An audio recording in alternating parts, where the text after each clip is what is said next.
हे पहा, इथे मी घेतले होते 5 ते 6 मोठे टोमॅटो आणि एक अर्धा कांदा घेतला होता। इथे छोटा आड्याचा तुकडा घेतला होता। 5 ते 6 लसणाच्या पाकळ्या घेतल्या होत्या आणि काली मिरी आणि दालचिनी असं टाकून हे शिजवून घेतलं मीठ घालून।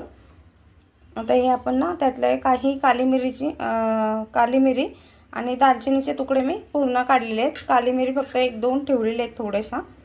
इथे मी हे बघा 1-2 शिल्लक राहिल्या तरी चालतात, तर तेवढ्या मी ठेवलेले आहेत। आता हे पूर्ण छान असं आपण शिजवून घेतलेलं आहे। आता हे आपल्याला आहे ना मिक्सरमध्ये बारीक करून घ्यायचं आहे।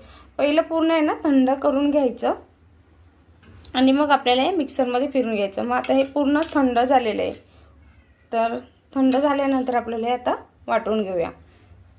तर आपण हे एका मिक्सरच्या भांड्यामध्ये आता हे वाटून घेणार आहे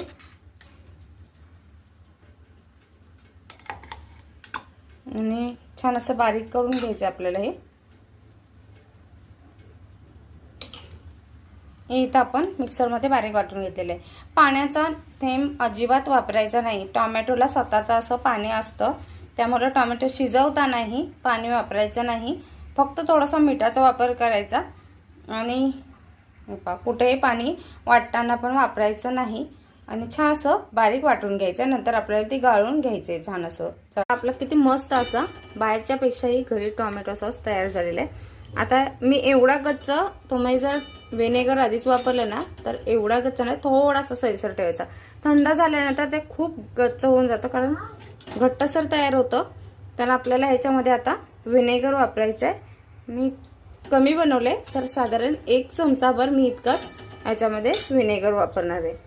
हे पहा, इथे मी 1 चमचाभर व्हिनेगर वापरले। आता हे मिक्स करायचं आपल्याला आणि पूर्ण थंड झालं की आपल्याला ते काचेच्या बरणीमध्ये भरून ठेवायचं आणि काचेची बरणी छान अशी 1 तासभर उन्हामध्ये वाळवून घ्यायची।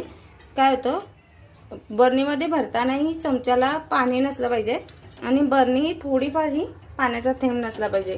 पूर्ण कोरडी पाहिजे, कुठेही पाणी नाही लागलं पाहिजे, नाहीतर आपण जर खूप दिवसासाठी बनवणार असेल ना तर तो खराब होऊन जातो। तर तेवढं पाहिजे आहे बघा। आता हे पूर्ण तयार झालेलं आहे आणि टेस्ट वगैरे पाहिजे, खूप छान लागते। तुम्हाला साखरेचं प्रमाण जर जास्त हवं असेल तुम्ही त्यावेळेला थोडंसं जास्त वापरू शकता। हे पहा, मी आज तुम्हाला टोमॅटो सॉस कसा बनवायचा तो दाखवलंय, तर नक्की पहा आणि करा तुम्ही पण तुमच्या मुलांसाठी।